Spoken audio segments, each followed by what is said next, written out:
page 428 et 429 ka tafsir al-Qur'an de sura 34 suratu sabai makkiyatu. Bismillahir rahmanir rahim. Alhamdulillah yettore wodani Allah. Suratu joyno kandel al-Qur'an ko fuddordi yettore Allah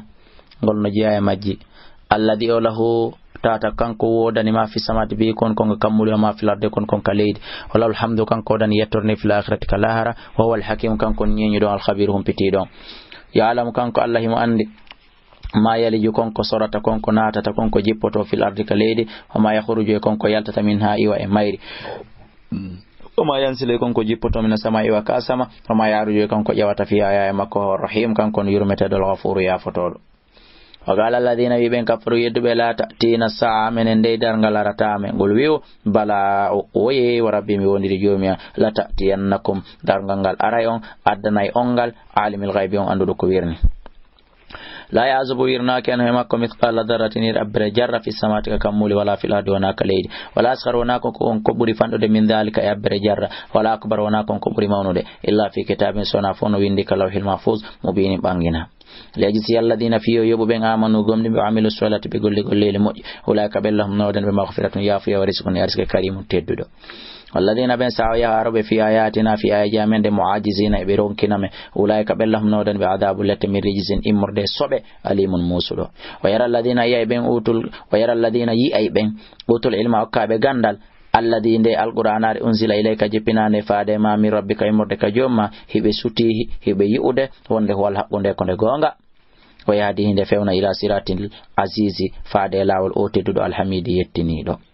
وقال الذين يبين كفر يدبه هل ندلكم توسون أكي من تندين على رجل إدو غوركو يتد محمد ينبيكم من هم بتاون وانده إذا مزيكتم سماي منكتك كل ممزقين إكلا فسو منكتانده o yolike ma on sumi wonde fo e mun innakum on la fi khalqin o wonto e tagi jadidin kesu onko muhammadu waylite aftara be fefindike alallahi e aftara o fefindike allah libe hore allah kadiban fenan aftara ko kambe ni landade ben ene hara o fefindi woni alallahi libe hore allah kadiban fenande ambihi kahino e makko ni jinnatun fetere ona hunde mu baliskoni alladina bela yu'minuna tawbe gomdina bil akhirati la haraw في العذاب ونيا اندر لتن والضلال امجر البيد ودنده افلم يروا بي الى ما بين ايدين فادي كون تري سما بما خلف مكو كون تري من السماء مردكا سما والارض كليدي ان شاسم يدي نخسف من من دي بهم ما بالارض ليدين او نسقط ما من تجمع لي عليهم هور ما بكسفان هونتر من السماء مردكا سما إن في ذلك أن يوني دون دولا آية ما لكل عبد ونند كلا جياد منيب توبورتو wala data ina gomdi mi okki Dawud annabi Dawud min nay morde ka men ga fadulan bural men yajibal ko no yo pelle awi bi takkode ma hondude makko toyra e colli din kan men halani di dum wala na lahu min winani mal hadida jande din o turayndi non no falira wano turirta kaydiri sekandi ans kon imal gollu sabiqatin cunci yottidi wa gaddir ebba fi sardi ka sanyugol harana ya yeyi wobbe ko jandi wobbe ko fandi ta fo ko pidi goto wa amalu gollon salihan ko moƴƴi goddo nay gollu golle bonde musibbe julbe inni min bima ta'malun kon do gollude kon fo basirun kum sutido wali Sulaymana me wurtani Sulaymana riha hindu no guduha dawgol mayron shaharun ko lewru warawha ko ndu hirnata kon kadi kikide shaharun ko embere ko yarete lewru wa asalna lahu min ilinani mo kadi aynal qitri ciangol sila wa minal jinni imorde jinnaji din kadi no tomman ya amalu din dino golla bayna yadahi yeso makko bin rabbi edunga e joom makko jinnaji din golla nay mo fula garan haraybe sutondiri wa man yazikala o nyingel minhum e majji sali an amrina ga yamirore amende no dekuhum min dekki naygel min adabi sa'id imorde letta sa'ir ya amaluna lahu di golla nam ma shaw kala ko fala min mahariba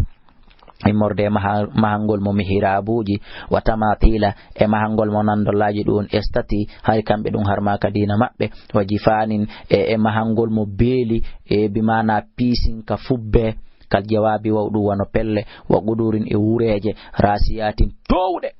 imalu golle ala Dawuda kono be ngode Dawuda shukran yetton Allah he Allah hino wulliti o wi wa qalilum fandi min ibadi ay mordeji yabe ambe ashkuru yettobe lan yo Allah wadami Abdullahi kala e durriya an on e be on be lan jentade jiyabe be fandube yettobe nemaji Allah din yettobe Allah subhanahu wa ta'ala falamma qadayna ɓamen ñaawi alayhi e hoore makko almawta mayde nde ma dallahum andinali ɗi ala tindinali ɗi ala mawti e dow mayde makko nden illa dabbatul ardi sona daabe on ka leydi gangura wingil ta'kulu ngel ñaami min sa'atahu tuggordu makko ndu falamma kharra ko ɓa o suuyi o yani tabayantil jinnu ɓangani jinnaji ɗin wonde ɗi anda ya ko wirni Allah kanu wonde jaasi ɗi laati ka ya'lamuna